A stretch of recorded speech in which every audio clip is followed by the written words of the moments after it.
A cry in the night, a child's chilling plea for his father echoed through the house.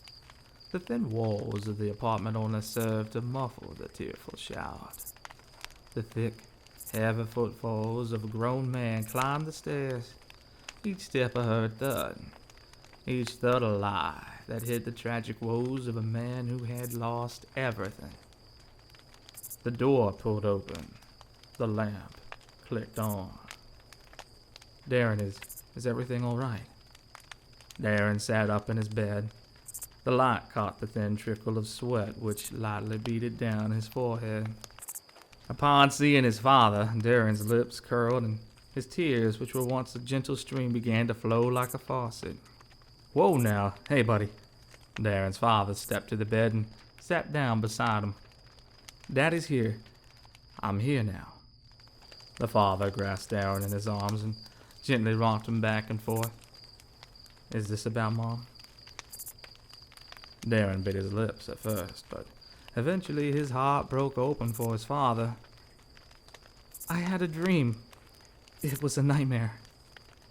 The son's breathless admission was no surprise to his father, but what he said next was, I'm scared, Dad.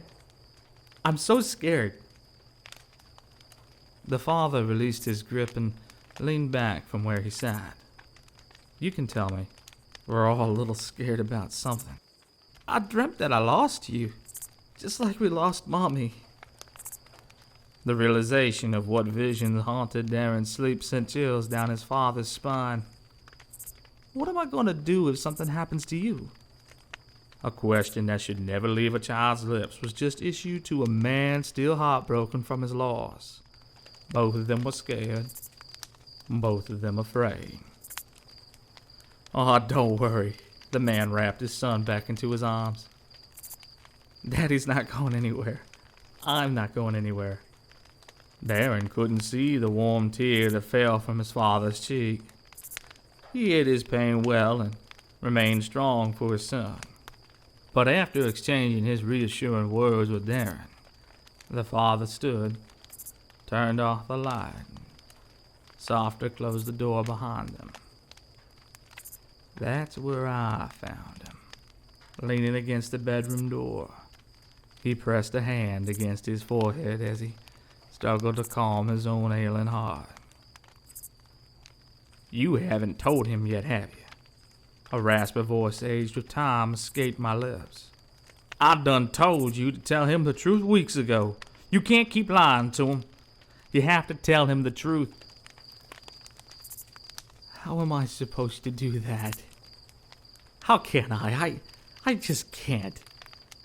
I spoke in a breathless whisper, devoid of the strength he reserved for his son. I shook my head. Son, he needs to know that these moments are the last he's going to have with you. He needs to cherish this time. Give him the gift his mother couldn't give him. My advice rolled effortlessly from off my tongue. You only have another week or two before... I paused. I know, Dad. I know.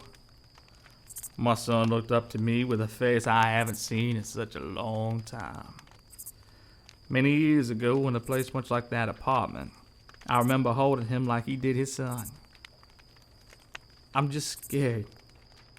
I don't know what to do. I drew him into my arms. You know exactly what to do, and I'm here to help you along, all right? Reluctantly, my son buried his face into my chest like he used to do when he was just a little boy. That night, I stayed up with him. We shared a beer and sat in the living room.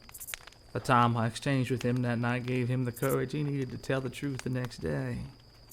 A few weeks passed, and with him so did my son.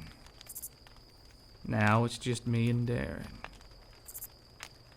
Every other night or so, Darren cried out for me like he did his father.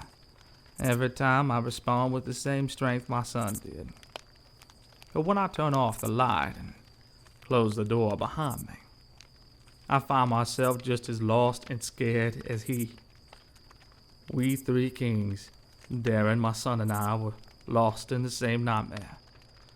The only difference was that when I looked up to find my own father, he wasn't there.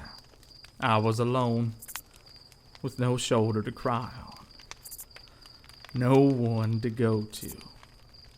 No one was there to calm my own ailing heart. That's when I found him.